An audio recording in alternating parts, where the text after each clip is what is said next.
Hello hello students, welcome to my channel. तो अब हम पढ़ेंगे आगे का पार्ट। हमने लास्ट क्लास में हमने देख लिया था। क्या हमने देखा था ये जो बायोलॉजिकल नाइट्रोजन फिक्सेशन है वो हमने सारी की सारी पढ़ ली है। अब हम पढ़ेंगे फोटोसिंथेसिस का पार्ट। अब हम फोटोसिंथेसिस आज शुरू कर रहे हैं, तो चलिए शुरू करते हैं फोटोसिंथेसिस। तो फोटोसिंथेसिस में हम पहले हम थोड़ा इसका जनरल वे जो है मैकेनिज्म, जो जनरल चीज़ें इसमें लिखी हुई हैं वो हम पढ़ेंगे। फिर उसके बाद हम फोटोसिंथेसिस की थोड़ी आगे की जो साइकिल्स होती हैं पूरी, है ना, जेड स्कीम देखेंगे। फिर जो साइक्लिक है सिनेरियो, सब कुछ हम देखेंगे। और फिर आगे हम कार्बन फिक्सेशन का जो हमारा पूरा प्रोसेस है वो सब देखेंगे। तो सारे आप डिटेल में मैं आपको पढ़ाऊँगा। शॉर्ट नोट्स की मदद से मैं भी पढ़ा रहा हूँ। रिवीजन के लिए आपको बहुत अच्छा है ये। अगर आपने रिवीजन कर रहे हैं ना, गेट की रिवीजन कर रहे हैं, CSR की रिवीजन कर रहे हैं किसी की भी रिवीजन कर रहे हैं, आपको अच्छे से सारे नोट्स मिल जाएंगे।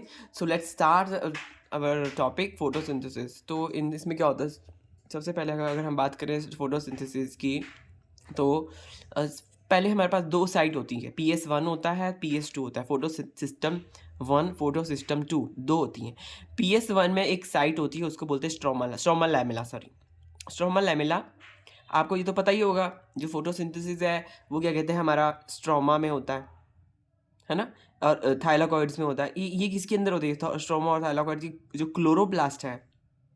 फोटोसिंथेसिस क्लोरोप्लास्ट की वजह से हो रहा है लीव्स में। लीव्स में क्लोरोप्लास्ट प्रेजेंट है। तो तो जब क्या होता है, फिर जो हमारे क्लोरोप्लास्ट होते हैं वो ऐसे ऐसे ऐसे ऐसे ऐसे ऐसे स्टैक्ड होते हैं, कॉइन शेप की तरह। सॉरी, क्लोरोप्लास्ट में थैलाकॉइड्स होती हैं, ऐसे ऐसे ऐसे शेप्ड होते हैं, और वो ऐसे स्ट्रोमा से कनेक्टेड होते हैं। जो थैलाकॉइड्स होते हैं वो स्ट्रोमा से कनेक्टेड होते हैं, है ना, ऐसे ग्रेना। इसको, ये जो थैलाकॉइड्स ऐसे ऐसे ऐसे स्टैक्ड होते हैं, कॉइन के ऊपर एक के ऊपर कॉइन रखा हुआ है, इसको ग्रेना बोलते हैं, और ये स्ट्रोमा है। तो बेसिकली यहाँ पर ये सारी चीज़ें प्रेजेंट होती हैं, और ये आपको याद रखना है कि ग्रेना में कौन सी साइड प्रेजेंट होती है। जो स्ट्रोमा, जो ग्रेना है, ग्रेना लेमिला, इसको बोलते हैं ग्रेना ग्रेना लेमिला। इसमें ये जो है साइट ऑफ फोटोसिंथेसिस 2 यहाँ पर प्रेजेंट होता है। ग्रेना में होता है फोटोसिंथेसिस 2, और स्ट्रोमा में होता है फोटोसिंथेसिस 1। अब इसको ऐसे कर सकते हैं, ये देखिए, ये जो एक के ऊपर एक रखी हुई है स्टैक करके, इसमें फोटो सिस्टम 2 होता है। फोटो सिस्टम 2 इसमें होता है, और 1 वाला होता है स्ट्रोमा में। तो अगर हम बात करें इसकी स्ट्रोमा लैमेला की, स्ट्रोमा लैमेला जो है वो साइट ऑफ फोटो सिस्टम 1 है। वो क्या करती है, स्ट्रोमा लैमेला रिड्यूसिस करती है, रिड्यूसिस NADP को रिड्यूस करती है। और इसकी बात करें फोटो सिस्टम 2 की, ये water is oxidize to O2। Water को ऑक्सीडाइज करती है O2 में। वाटर को ऑक्सीडाइज करती है O2 में। O2 में ये वाटर को ऑक्सीडाइज करती है। थैलाकॉइड स्टैक्ड, थैलाकॉइड एक के ऊपर एक के ऊपर एक के ऊपर एक स्टैक्ड होता है, उसको बोलते हैं ग्रेना। जो थैलाकॉइड एक के ऊपर स्टैक्ड होता है उसको ग्रेना बोलते हैं। ठीक है। अब अगर हम बात करें, यहाँ पे दो प्रोसेस हमें देखने को मिलते हैं फोटोसिंथेसिस में। ये तो और बेसिकली ऑर्गेनली है कि कहाँ पे फोटोसिस्टम हो रहा है। दो दो कंपोनेंट्स हैं, फोटो सिस्टम 2, फोटो सिस्टम 1। इन दो में क्या कहते हैं, फोटोसिंथेसिस हमारा देखने को मिल रहा है। फोटोसिंथेसिस 2 जो है वो water is oxidize to O2। Water जो है ऑक्सीडाइज होके किस में बन रहा है, O2 में बदल रहा है। और अगर हम फोटोसिंथेसिस सिस्टम 1 की बात करें, वो रिड्यूस करता है NADP को रिड्यूस करता है, ग्रेना। थैलाकॉइड अगर स्टैक्ड है तो उसको ग्रेना बोलते हैं। 2 प्रोसेसेस हमें देखने को मिलते हैं, एक लाइट डिपेंडेंट रिएक्शन और light independent reaction. Light dependent reaction photophosphorylation होती है, उसको बोलते हैं फोटोफॉस्फोराइलेशन। इसमें क्या होता है, लाइट डिपेंडेंट में ATP O2 और NADPH और ये सब है यहाँ पे प्रोड्यूस होते हैं। ATP O2 NADPH यहाँ पे प्रोड्यूस होते हैं। हाँ, और यहाँ पर जो लाइट डिपेंडेंट रिएक्शंस हैं उसमें दो प्रकार के हमारे पास देखने को मिलते हैं, एक नॉन साइक्लिक फोटोफॉस्फोराइलेशन और जेड स्कीम, और साइक्लिक फोटोफॉस्फोराइलेशन। ये दो चीज़ें हमें यहाँ पे देखने को मिलती हैं। नॉन साइक्लिक में क्या है, नॉन साइक्लिक में ATP बनता है, NADPH बनते हैं, ये दो चीज़ें बनती हैं। और साइक्लिक वाला बनाता है ATP, साइक्लिक वाला ATP बनाता है। लाइट इंडिपेंडेंट रिएक्शन में क्या है, वहाँ पर केल्विन C3 और डार्क रिएक्शन देखने को मिलते हैं। केल्विन साइकिल और C3 साइकिल और डार्क रिएक्शन, ये सभी एक ही साइकिल के नाम है। केल्विन C3 और डार्क रिएक्शन एक ही साइकिल के नाम है सॉरी। शुगर प्रोडक्शन जो है वो यहाँ पे होता है शुगर प्रोडक्शन। तो यहाँ पर एटीपी की फॉर्मेशन होगी और एटीपी आगे यूज़ होगा शुगर प्रोडक्शन करने में। ये जो आगे की साइकिल्स है, तो लाइट डिपेंडेंट आपको याद रखना है, लाइट डिपेंडेंट जो लाइट से डिपेंडेंट है, लाइट इंडिपेंडेंट जो लाइट से, वहाँ पे लाइट की ज़रूरत नहीं है। ठीक है, लाइट की ज़रूरत नहीं है पर इसका मतलब नहीं है कि वो लाइट में होंगे नहीं। जब लाइट होगी तब भी वो होंगे, जब लाइट नहीं होगी तब भी वो होगा। ये रिएक्शन जो डार्क रिएक्शन है ठीक है, ऐसा नहीं है कि लाइट में ये होंगे नहीं, ये लाइट में भी होंगे और डार्क में भी, दोनों में होंगे। और ये जो है लाइट डिपेंडेंट जो है, ये सिर्फ और सिर्फ क्या कहते हैं लाइट में होगा। बाकी कोई ऐसा वो नहीं है टाइम जब ये होगा, सिर्फ और सिर्फ लाइट में ही होगा।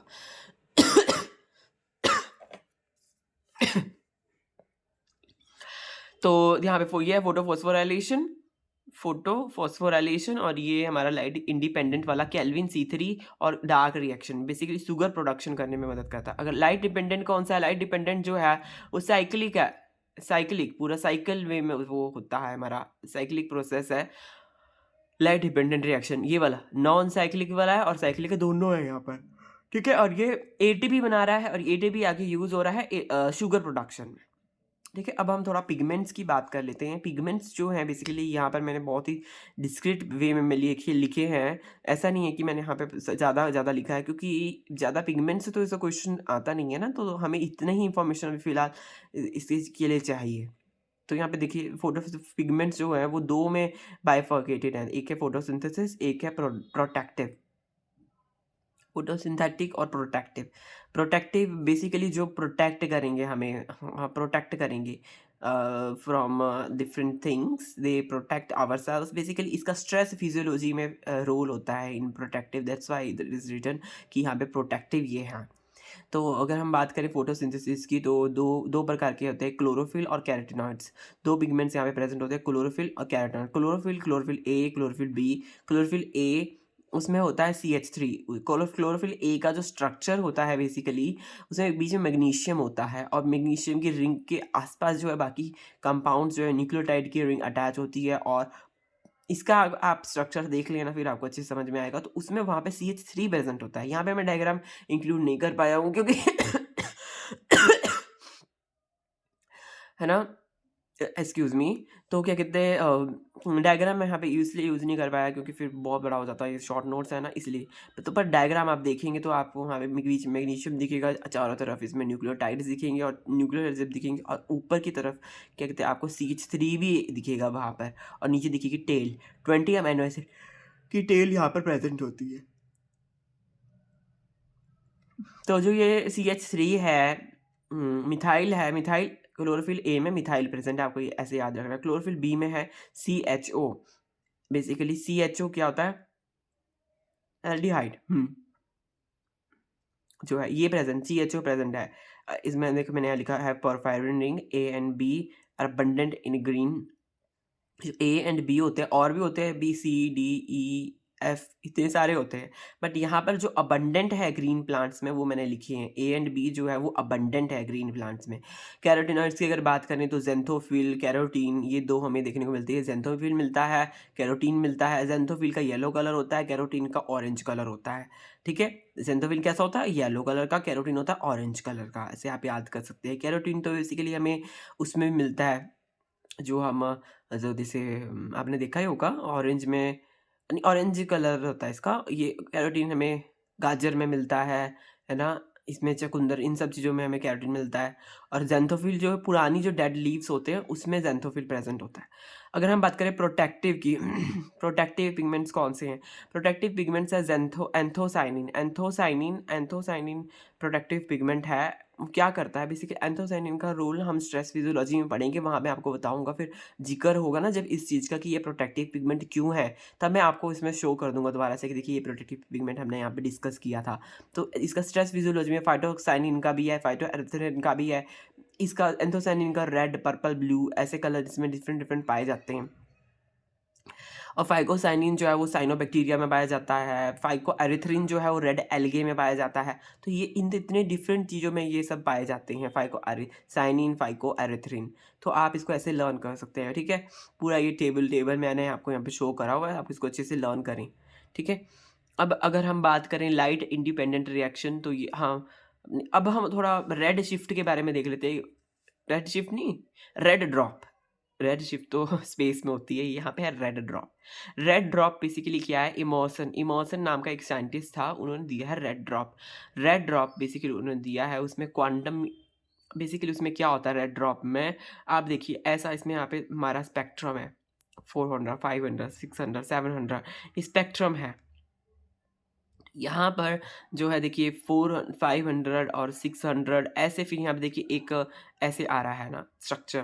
तो बेसिकली यहाँ पे है 600 पे क्या होता है, ये ड्रॉप हो रहा है, यहाँ पे भी ये ड्रॉप हो रहा है, इधर इधर की तरफ देखिए ड्रॉप में देखने को मिलता है, तो उसको बोलते हैं रेड ड्रॉप। इमर्सन ने दिया था ये रेड ड्रॉप, ये बेसिकली उसने चार्ट दिया था 600 के अराउंड जो है ना, वहाँ पर ये बेसिकली देखिए फॉल आफ्टर 600 के बाद जो है वो फॉल देखने को मिल रहा है।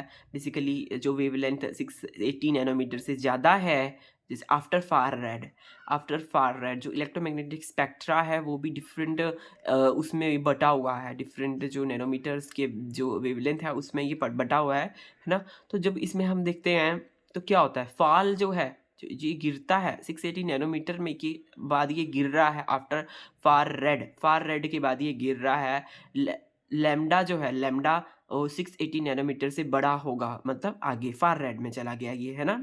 रेड से आगे चले गया फार रेड में। ऑब्वियसली ये आपको अगर समझ नहीं आ रहा, तो ऑब्वियसली ये सब चीज़ें आपको क्यों नहीं समझ में आ रही, क्योंकि अगर आपको ये नहीं आ रही है तो दैट मीन्स, अगर तो आ रही है तो अच्छी बात है, अगर नहीं आ रही है तो आपकी जो प्रीवियस जो आप बेसिकली जो हमारी जो लोअर क्लासेस में हमने अच्छे से पढ़ा नहीं है, तब आपको समझ नहीं आ रहा है।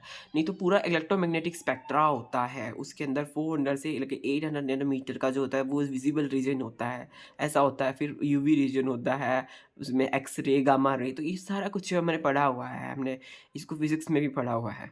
तो और फोटोसिंथेसिस में भी यहाँ पे ये अप्लाई होता है। अगर हम बात करें एफिशिएंसी, ये है फाई। फाई क्या करवाता है, फाई से हम निकालते हैं एफिशिएंसी। एफिशिएंसी में क्या होता है, नंबर ऑफ फोटोकेमिकल प्रोडक्ट्स ऊपर, number of photochemical products divided by total number of quanta absorbed, ये चीज़ से हम निकालते हैं फोटो, ठीक है। तो इसमें क्या हो रहा है, tell about rate of photosynthesis yield, कि कितनी यील्ड हुई वो हम बताते हैं। एफिशिएंसी का मतलब ही यही है कि हमें यील्ड का पता चले, कितनी फोटोसिंथेसिस यहाँ पे हो रही है, इस कितनी यील्ड से हो रही है, वो यील्ड मतलब कितने उससे हो रही, कितना मतलब हमें वहाँ पे मिल रहा है प्रोडक्ट, एंड प्रोडक्ट कितना मिल रहा है, फोटोसिंथेसिस कितनी हो रही है, वो हम ऐसे हम निकालते हैं, फाई से हम निकालते हैं। Number of photochemical products divided by total number of quanta absorbed, इससे हम फाई निकालते हैं। Next is enhancement effect. Enhancement effect में हम क्या पढ़ते हैं, एनहांसमेंट इफेक्ट में हम देखते हैं कि दो फोटोसिंथेसिस अगर इकट्ठे रख देंगे तो हमें एक पीक मिलेगी, है ना। वो अब हम देखते हैं, पहले पूरा हम इसको पढ़ने की कोशिश करते हैं। देखिए 680 नैनोमीटर पे एब्जॉर्प्शन जो है, एब्जॉर्प्शन बेसिकली कितना एब्जॉर्प्शन हो रहा है, उससे हम यहाँ से यील्ड हमें पता चल जाती है। हम ऐसे क्या कहते हैं, कैलकुलेट करते हैं। यहाँ पे भी साइंटिस्ट ने ये कैलकुलेट करा, जब एक्सपेरिमेंट करा, एक्सपेरिमेंट से ही तो पता लगता है कि क्या हो रहा है क्या नहीं हो रहा है। जब इन्होंने एक्सपेरिमेंट करके यहाँ पे पता किया साइंटिस्ट ने, तो क्या किया इन्होंने किया कि एक 680 नैनोमीटर पे देखा और इन्होंने 700 नैनोमीटर पे देखा। 680 नैनोमीटर में इन्होंने जब देखा तो फोटो सिस्टम 2 जो है वहाँ पर इतनी फोटो सिस्टम 2 की जो क्या कहते हैं हम, सिग्मा जो कहते हैं, फाई जो है 53 देखने को मिली, और 700 में देखा तो फोटो सिस्टम 1 में 10 देखने को मिली। अलग अलग पे इसमें 53 देखने में एफिशिएंसी मिली और यहाँ पे 10 मिली। तो बाय द टाइम इन्होंने देखा, जब इन्होंने दोनों चीज़ों को एक साथ रखा, फोटो सिस्टम 1 को, फोटो सिस्टम 2 को, इन दोनों को एक साथ रखा, तब क्या हुआ, फाई की वैल्यू 72 मिली, 72, ठीक है। आप देखिए कितना हमें उछाल देखने को मिला है, पूरा ये दोनों 680 से 700 एकदम उछाल देखने को मिला है टाइम थ्रू द टाइम। इसको हम बोलते हैं एनहांसमेंट। देखिए एनहांसमेंट हो गई, एफिशिएंसी बढ़ गई जब इनको इकट्ठे रखा, due to two chemical complex. हाँ, दोनों केमिकल कॉम्प्लेक्स की वजह से ये जो केमिकल कॉम्प्लेक्सेस हैं फॉर सिस्टम 1 एंड 2, उससे क्या देखने को मिलता है, एनहांसमेंट इफेक्ट देखने को मिलता है। तो आप इसको ऐसे याद कर सकते हैं कि बस इस यही इतना ही इंपॉर्टेंट है कि ये एनहांसमेंट देखने को मिलता है। ये सब कितने जनरल बातें हैं, अभी हम जनरल बातें ही पढ़ रहे हैं, अब तो मेन हम उसमें पहुँचे ही नहीं, है ना? तो डोंट गेट टायर्ड। अब देखिए, अब हम पहुँचते हैं अब यहाँ पे अपना, ये देखिए क्या लिखा है। तो जल्दी से आप सब्सक्राइब कर लीजिए रीजनल लाइफ साइंसेस को, मॉलिक्यूलर बायोलॉजी भी हो चुकी है, आपको पता ही है ना? तो चलिए अब हम देखते हैं फोटो सिस्टम 2। फोटो सिस्टम 2 के बारे में क्या कहा गया है। फोटो सिस्टम 2 जो है वो ग्रेना में होता है, फोटो सिस्टम 1 होता है स्ट्रोमा में। ग्रेना में जो फोटो सिस्टम 2 होता है, रेड लाइट बेसिकली ये एब्जॉर्ब करता है। फोटो सिस्टम 1 जो है वो फार रेड जो है वो एब्जॉर्ब करता है। ये रेड लाइट को एब्जॉर्ब करता है, ये फार रेड को एब्जॉर्ब करता है। फोटो सिस्टम 2 जो है, जो रेड लाइट को एब्जॉर्ब कर रहा है, वो 680 नैनोमीटर की लाइट को एब्जॉर्ब कर रहा है। फोटो सिस्टम 1 जो है वो 700 नैनोमीटर की लाइट को एब्जॉर्ब कर रहा है। Photo system 2 produce strong oxidant, strong oxidant को वो प्रोड्यूस करता है। फोटो सिस्टम 2 जो है स्ट्रॉन्ग ऑक्सीडेंट को प्रोड्यूस करता है। फोटो सिस्टम 1 जो है वो स्ट्रॉन्ग रिडक्टेंट को प्रोड्यूस करता है। स्ट्रॉन्ग ऑक्सीडेंट मतलब फिर वो क्या करवाएगा, रिडक्शन करवाएगा। रिडक्टेंट क्या करवाता है, ऑक्सीडाइजेशन करवाता है, सॉरी स्ट्रॉन्ग ऑक्सीडेंस है तो ऑक्सीडाइजिंग वाटर, वाटर को ऑक्सीडाइज करता है, तो वाटर को ऑक्सीडाइज करता है, oxidizing water. And strong reductant reducing NADP positive. अब हम इनहिबिटर्स के बारे में पढ़ लेते हैं। इनहिबिटर्स क्या कहते हैं, ये क्वेश्चन में पूछे हुए हैं कई बार, PYQ में पूछ लेता है। DCMU, DCMU को क्या है, DCMU इनहिबिट करता है फोटो सिस्टम 2 को। फोटो सिस्टम जो 2 है उसको ये इनहिबिट करता है DCMU। पैराकॉट, पैराकॉट क्या करता है, इनहिबिट करता है फोटो सिस्टम 1 को। फोटो सिस्टम 1 जो है उसको इनहिबिट करता है। PSB जीन, PSP जीन जो है वो हमारे को फोटो सिस्टम 2 में देखने को मिलती है। PSA जीन जो फोटो सिस्टम 1 में देखने को मिलती है। A से PSAA, PS1, PSB, PS2, आप इसको ऐसे लर्न कर सकते हैं। LHCA, PS1, PSA, LHCA ये किससे एसोसिएटेड है, फोटो सिस्टम 1 से एसोसिएटेड है। PSB जीन फोटो सिस्टम 2 से एसोसिएटेड है। LHCB भी फोटो सिस्टम 2 से। A1B2 ऐसे आपको याद रखना है। DCMU पैराकॉट ये पूछ लेते हैं। DCMU देखिए जो है डाई, इसका होता है फुल फॉर्म, आप इसको देख लेना, है ना? माइंड से भी स्लिप हो गया। DCMU जो है इनहिबिट करता है फोटो सिस्टम 2 को, और पैराकॉट जो है वो इनहिबिट करता है फोटो सिस्टम 1 को। और ये LHCB का फुल फॉर्म क्या है, लाइट हार्वेस्टिंग क्लोरोफिल ए, हाँ लाइट हार्वेस्टिंग क्लोरोफिल ए, जो ए के लिए ए, बी के लिए बी, क्लोरोफिल ए का लाइट हार्वेस्टिंग कॉम्प्लेक्स बेसिकली का फोटो सिस्टम 2 का, और या फिर 1 का, दोनों में से किसी एक का। फोटो ATP सिंथेस लोकलाइज्ड इन, कहाँ ATP सिंथेस कहाँ होता है, लोकलाइज है इन स्ट्रोमा लेमिना। स्ट्रोमा लेमिना में ये फोटो सिस्टम जो सॉरी जो ATP सिंथेस है वो कहाँ लोकलाइज है, फोटो स्ट्रोमा लेमिना में ये सिंथेसाइज है, सॉरी लोकलाइज है। ये जो एंजाइम है कहाँ होता है, स्ट्रोमा लेमिना में प्रेजेंट होता है, स्ट्रोमा लेमिना में। तभी हम देखते हैं कि स्ट्रोमा लेमिना में हमारा प्रोसेस जो है वो होता है, जो मेन प्रोसेस है हमारा स्ट्रोमा लेमिना में होता है। अब हमने ये बेसिक बात हमने पढ़ ली है, अब हम आगे बढ़ेंगे विद द क्या कहते हैं, light dependent reaction. Light dependent reaction को अब हम पढ़ेंगे, जिसमें हम नॉन साइक्लिक और साइक्लिक वाला पार्ट कवर करने की कोशिश करेंगे। तो चलिए बढ़ते हैं आगे। सब कुछ यहाँ पे अब जो कहते हैं मैंने डिस्क्रीट वे में लिखा हुआ है, कुछ भी एक्स्ट्रा मैंने यहाँ पे इंक्लूड नहीं किया है, बिकॉज ये शॉर्ट नोट्स हैं, हर बार मैं यही बात कहता हूँ। तो आप अगर सोचेंगे कि कम चीज़ें इसमें पढ़ाई है, तो पर ऐसा कुछ नहीं है कि कम चीज़ें मैंने पढ़ाई हैं, मैंने डिस्क्रीट वे में करा है, और डिटेल्ड में भी आपको किसी टाइम पे पढ़ा दूंगा, अभी फ़िलहाल इसका चलेगा। तो चलिए अब देखते हैं क्या यहाँ पे लिखा है। P680 जब लाइट पड़ती है, एच म्यू क्या है, ये है लाइट। जब यहाँ पे लाइट पड़ रही है P680 में, P680 जो है वो एक्साइट हो रहा है।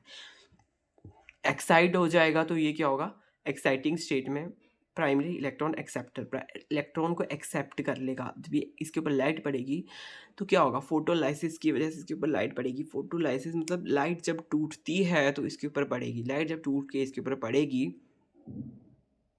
तब क्या होगा, 2 इलेक्ट्रॉन्स इसमें जुड़ेंगे। जब जब 2 इलेक्ट्रॉन इसमें जुड़ेंगे तो क्या होगा, प्राइमरी इलेक्ट्रॉन एक्सेप्टर जो है ये प्राइमरी इलेक्ट्रॉन को एक्सेप्ट कर लेगा। ये प्राइमरी इलेक्ट्रॉन एक्सेप्टर है और इलेक्ट्रॉन को एक्सेप्ट कर लेगा। जब लाइट जब गिरती है, ये बेसिकली क्या है फ्लोरेसेंस। फ्लोरेसेंस में जब हम देखते हैं ना, फ्लोरेसेंस फ्लोरेसेंस जब होती है तो लाइट जब एक्साइट होकर जब गिरती है तो इलेक्ट्रॉन्स भी निकलते हैं। तो यहाँ पे अब देखेंगे बेसिकली ये फ्लोरेसेंस में जब होता है एक्साइटेड होता है, एक्साइटेशन होता है, तो एक्साइटेशन हो गया है यहाँ पे, फिर बाद में ये नीचे नीचे को आएंगे। तो जब देखिए यहाँ पे क्या होगा, नॉन साइक्लिक है, यहाँ पे साइक्लिक का कुछ वो नहीं है। ये जेड, देखिए जेड बनता है, जेड स्कीम भी इसको बोलते हैं। पूरे पाथवे को ऐसे जेड बन रहा है, जेड बन रहा है ना ऐसा, ऐसे बड़ा पिक्चर देखिए जेड बन रहा है, ये जेड ऐसे करके देखिए पहले, ये ऐसे जेड बन रहा है। तो ये जेड स्कीम होती है सॉरी, जेड स्कीम होती है ये। तो जब तो जब ये एक्साइट होगा तो क्या होगा, जब ये एक्साइट होगा तो ये इलेक्ट्रॉन जो है, इलेक्ट्रॉन यहाँ पे ट्रैवल करते हैं बेसिकली। इलेक्ट्रॉन आगे फियोफाइटिन को देगा, इलेक्ट्रॉन जब फियोफाइटिन से क्या कहाँ जाएंगे, प्लास्टोक्यूनॉन में जाएंगे। प्लास्टोक्यूनॉन जो है क्यू ए हमने लिख दिया, पी यू ए, पी के P Q A, P Q A, P Q B, ठीक है। प्लास्टोक्यूनॉन जो है इलेक्ट्रॉन को एक्सेप्ट कर लेगा, इलेक्ट्रॉन को एक्सेप्ट कर लेगा।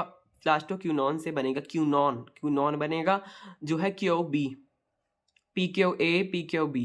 तो ये क्यूनॉन को एक्सेप्ट कर लेता है, जो क्यूनॉन को एक्सेप्ट कर लेता है तो साइटोक्रोम B6F कॉम्प्लेक्स जो है वो एक्टिवेट हो जाता है।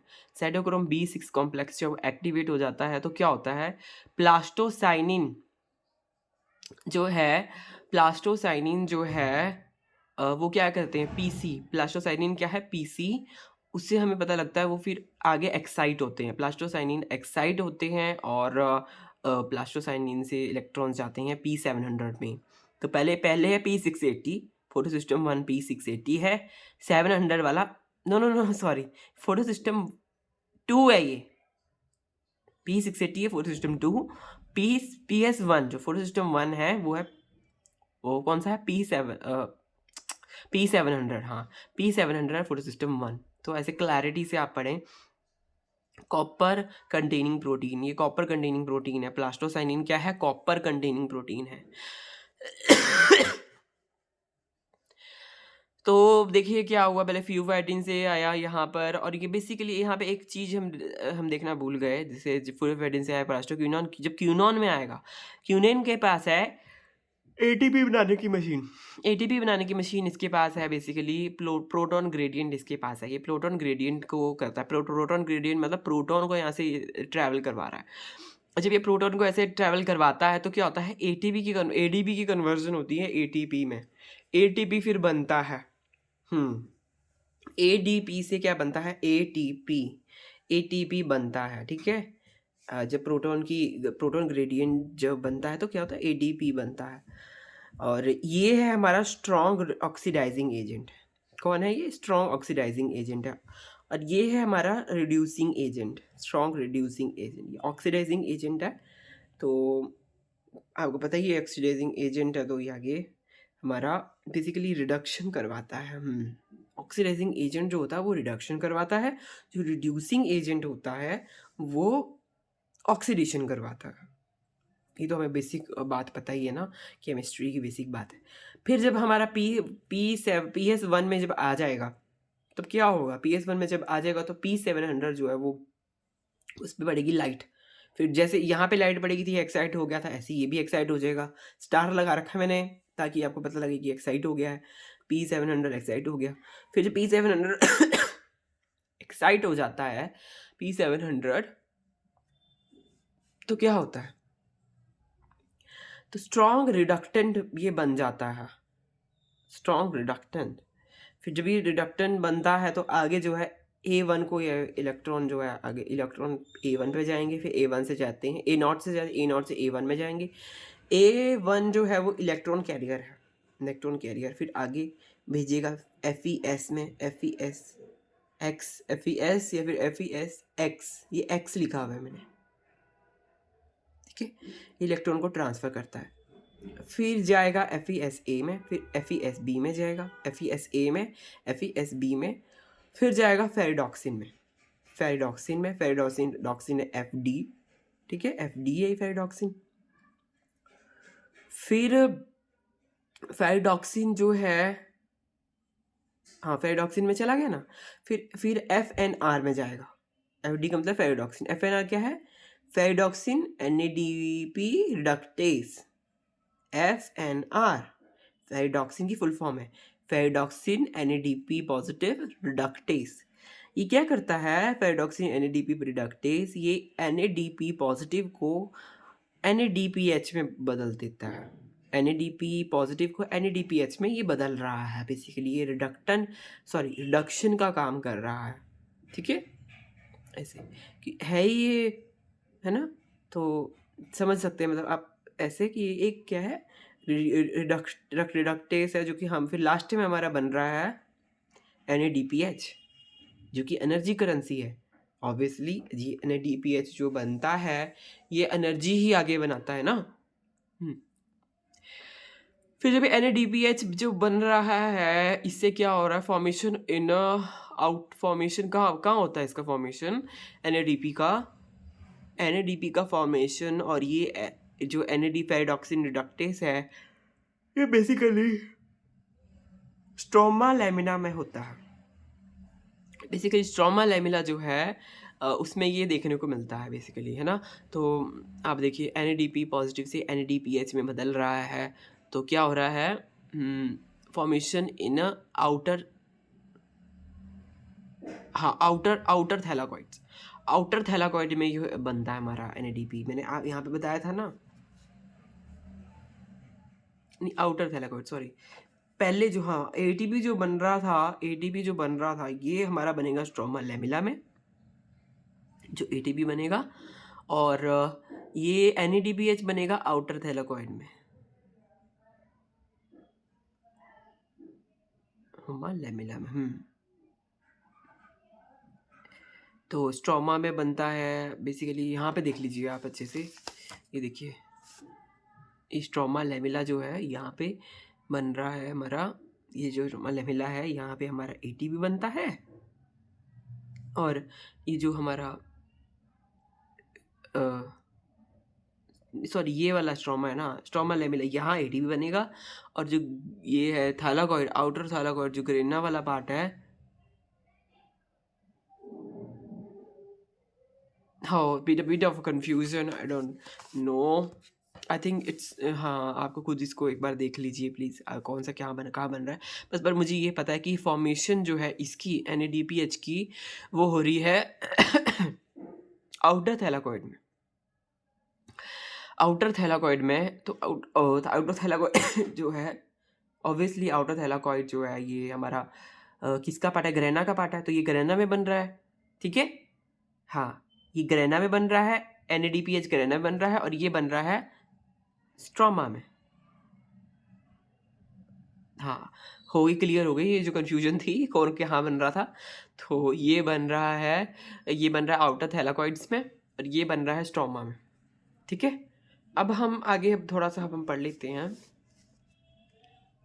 तो यहाँ पर क्या हो रहा है? यहाँ पर क्या कहते हैं, वाटर का यहाँ पे हो रहा है फोटोलाइसिस। फोटोलाइसिस हमें देखने को मिलती है। फोटोलाइसिस से क्या होता है? हमें मिलते हैं और जो हमारे को इलेक्ट्रॉन्स है बेसिकली यहाँ पे मिलते हैं, जहाँ पे जो इलेक्ट्रॉन्स ट्रैवल कर रहे हैं ना, तो ये इलेक्ट्रॉन कहाँ से आ रही है? यहाँ से तो लाइट आ रही है, तो इलेक्ट्रॉन भी तो कहीं से आ रहे होंगे ना। तो वो इलेक्ट्रॉन कहाँ से आ रहे हैं? वो आ रहे हैं वाटर से। हाँ ये इंपॉर्टेंट बात है।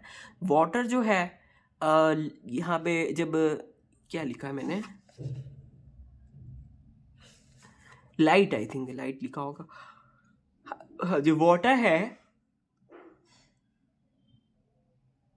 ये टूटता है 2H पॉजिटिव में प्लस 2 इलेक्ट्रॉन्स में। इसमें ये टूट रहा है H पॉजिटिव और इलेक्ट्रॉन, ठीक है, दोनों इसके पास है, प्रोटॉन और न्यू जो भी है, इलेक्ट्रॉन प्रोटॉन दोनों इसके पास हैं। तो इन दोनों में ही टूट रहा है, प्रोटॉन ये है, तो इन दोनों में जब भी टूट रहा है H2O, तो क्या हो रहा है? और इसमें एक और चीज़ मिल रही है, हाफ O2 भी हमें मिल रही है, ऑक्सीजन की हाफ O2 भी मिल रहा है। तो क्या हो रहा है? ऑक्सीडाइज टू O2, ऑक्सीडेशन हो रही है बेसिकली, ऑक्सीडेशन हो रही है, O2 की ऑक्सीडेशन हो रही है। फोटोलाइसिस क्या होती है? फोटोलाइसिस में क्या होता है? फोटोलाइसिस में इनर मेम्ब्रेन ऑफ थैलाकॉइड, जो थैलाकॉइड की जो इनर मेम्ब्रेन है वहाँ पर होती है फोटोलाइसिस। ये है आउटर, यहाँ तो आउटर थैलाकॉइड में होता है। तो इससे हमारे को इलेक्ट्रॉन मिलते हैं और ये हाफ O2 भी यहीं पे हमारे को मिलता है, हाफ O2। इनका, हाँ, इनका रोल होता है, आगे हम देखेंगे क्या है पूरा। आगे हमारा ATP जो है, आगे इसका क्या रोल है। तो ये सारा हम ये तो हमारा पूरा जेड स्कीम जो हम पढ़ते हैं कि जेड स्कीम क्या होती है, नॉन साइक्लिक फोटोफॉस्फोराइलेशन हमने पढ़ लिया। तो इसका आउटकम हमें ये मिला, यहाँ मिला हमारे को ATP और यहाँ पे हमारे को मिला NADPH। दो चीज़ें मिली, यहाँ पे ATP मिला और यहाँ पे NADPH मिला। तो आप इसको लर्न करें, अच्छे से याद करना पड़ेगा।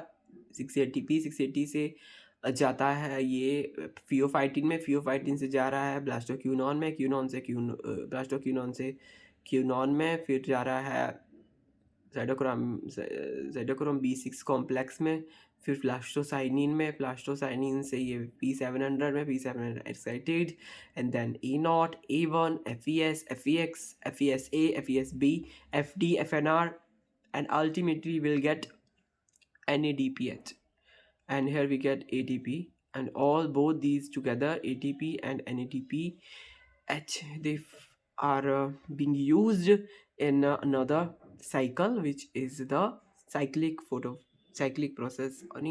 Mm, no, they will help in light independent reaction basically, yes.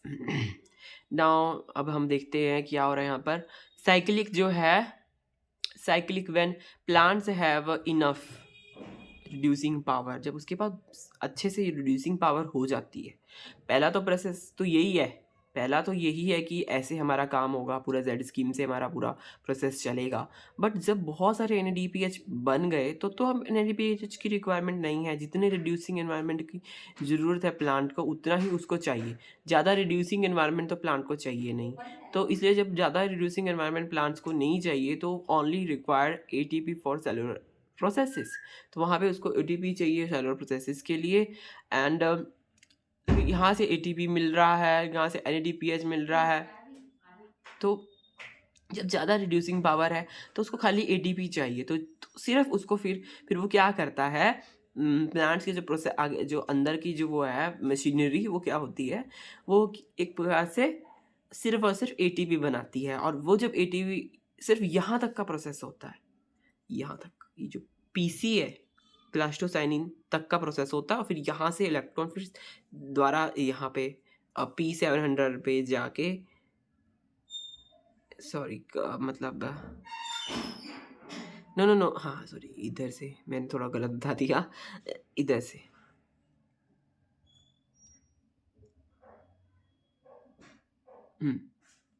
ये वाला प्रोसेस जो है, इतना प्रोसेस होता है फिर ऐसे सर्कल में। तो स्ट्रोब में क्या है, ओनली रिक्वायर, हाँ, हैव इनफ NADPH और only require ATP for cellular processes. तो सिर्फ और सिर्फ ATP चाहिए सेलुलर प्रोसेस के लिए। स्ट्रोमा लेमेला में ये देखने को मिलता है। Fixation add CO2 on into skeleton organic compound that are compatible with the need of cell। तो यहाँ पर क्या है, फिक्सेशन जो हो रही है, ये कार्बन की जो फिक्सेशन हो रही है, कार्बन डाइऑक्साइड की फिक्सेशन हो रही है इनटू स्केलेटन। जो स्केलेटन्स में कार्बन डाइऑक्साइड की फिक्सेशन हो रही है ऑर्गेनिक कंपाउंड की, that are compatible with need of cell. तो सेल की नीड के हिसाब से ये हमारे कंपैटिबल के हिसाब से होता है, नीड के हिसाब से होता है। ये फिक्सेशन जो है CO2 की फिक्सेशन जो है सेल की नीड के हिसाब से होती है।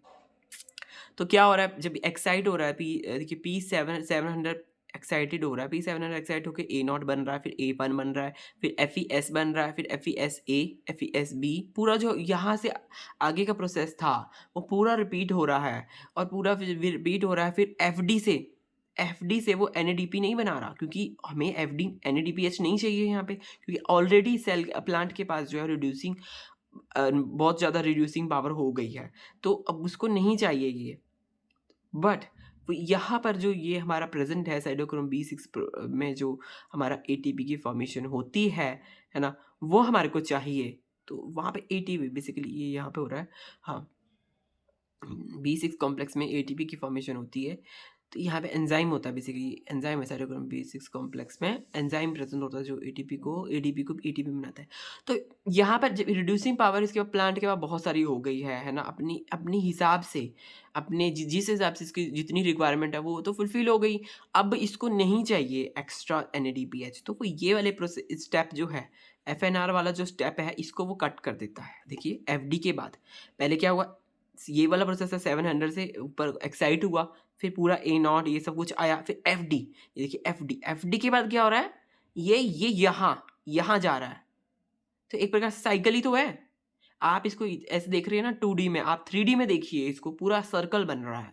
ऐसे 3D में तो ये अलग सा एक लूप सा बन रहा है। अगर मैं यहाँ से ऐसे ज्वाइन करूँ इसको, साइटोक्रोम B6F को FD से ज्वाइन करूँ तो ये लूप सा बन जाएगा, बट ये एक प्रकार का साइकिल है।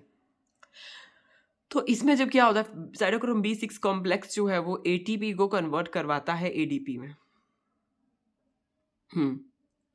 ATP, सॉरी मैंने उल्टा लिख दिया है यहाँ पे। ADP बनेगा ना बेसिकली, हाँ ADP तो बनेगा, हाँ इट्स अ मिस्टेक। हाँ ATP बना रहा है और फिर ये प्लास्टोसाइनिन में, क्योंकि इससे कनेक्ट कर, FD ने इससे कनेक्ट करा, फिर प्लास्टोसाइनिन में जाएगा और फिर वही वो जो पूरा स्टेप है, वही वाला पूरा स्टेप हमारा पूरा रिपीट होगा, साइक्लिक प्रोसेस जो है हमारा रिपीट होगा। तो हमारे को क्या मिला यहाँ पे, ATP मिला। और तो पूरा ओवरऑल जो ये हमारा Z स्कीम मान लीजिए और सर्कुलर वाला मान लीजिए, मतलब जो लाइट इंडिपेंडेंट रिएक्शन है और लाइट डिपेंडेंट रिएक्शन और लाइट इंडिपेंडेंट रिएक्शन, दोनों की आउटकम ये है कि हमारे को ATP मिल रहा है, ATP और NADPH मिल रहा है। ATP और NADPH दोनों हमारे को मिल रहे हैं बेसिकली यहाँ पर, ठीक है। और ये आगे यूज होते हैं, यहाँ पे देखिए ऑक्सीजन भी तो बन रहा था ना यहाँ पे, हाफ O2 बन रहा है, एक साइकिल में हाफ O2 बन रहा है, दूसरी साइकिल में हाफ O2 और बन रहा है, तो हाफ जुड़ जाएंगे तो एक O2 बन जाएगा। ऐसे कई सारी साइकिल्स बन रही, एक ही साइकिल थोड़ी ना होती है, कब अलग अलग साइकिल, तो लास्ट में तो O2 हाफ जुड़ेंगे ना, वो दोनों जुड़ेंगे। देखिए O2 NADP मिल रहा, O2 मिला, हाफ O2 मिला, एक की अगर हम बात करें NADP हाफ O2, और मैं हाफ लिख देता हूँ क्योंकि एक की साइकिल की अगर बात करें ना, तो हाफ इसलिए लिखा जा रहा है, हमारी अंडरस्टैंडिंग के लिए हाफ लिखा जा रहा है, बट यहाँ पे O2 पूरा ही पूरा कंपाउंड में है, वो स्टेबल अपने आप हो जाएगा। दूसरी जब साइकिल होगी तो दूसरा O2 यहाँ पे मिलेगा, कई बार होगा ना ये फोटोलाइसिस, फिर कई बार ये साइकिल चलेगी, तो उस हिसाब से यहाँ पे काम चलता है। तो देखिए लाइट रिएक्शन में हमारे को ये दो चीज़ें मिल रही हैं। लाइट रिएक्शन का ये क्या है, प्रोडक्ट है। क्या प्रोडक्ट है लाइट रिएक्शन का, ATP, O2 हाफ O2 और NADPH, ये इसके प्रोडक्ट हैं। और ये आगे डार्क रिएक्शन में काम आते हैं। डार्क रिएक्शन में क्या होता है, ये काम आता है। और डार्क रिएक्शन में क्या, हमें शुगर मिलती है, हमें शुगर फॉर्म होती है डार्क रिएक्शन में। तो ये जो डार्क रिएक्शन है नेक्स्ट वाला, अब हम पढ़ेंगे नेक्स्ट क्लास में, अभी हम नहीं पढ़ेंगे। अभी के लिए हम इतना ही कर पढ़ेंगे, हम लेंगे थोड़ी सी ब्रेक और मिलेंगे आपको नेक्स्ट क्लास में। ठीक है friends, bye bye, have a nice day. ऐसे ही जुड़े रहिए मेरे साथ। ऋषभ लाइफ साइंसेज को आप सब्सक्राइब कर लीजिए, लाइक भी करिए प्लीज़, लाइक करिए। आप देखते भी हैं, आप लाइक भी करें और कमेंट भी करें थोड़ा, ताकि इंटरेक्शन बढ़े और यूट्यूब में आगे और जो लोग हैं उनसे मैं जुड़ सकूं और उनको भी ये पहुंचे। और आपका भी अगर कोई नोन में है उसको भी आप भेजिए, है ना। पढ़िए, सब पढ़िए और अच्छे से पढ़िए, ठीक है। Bye bye, have a nice day.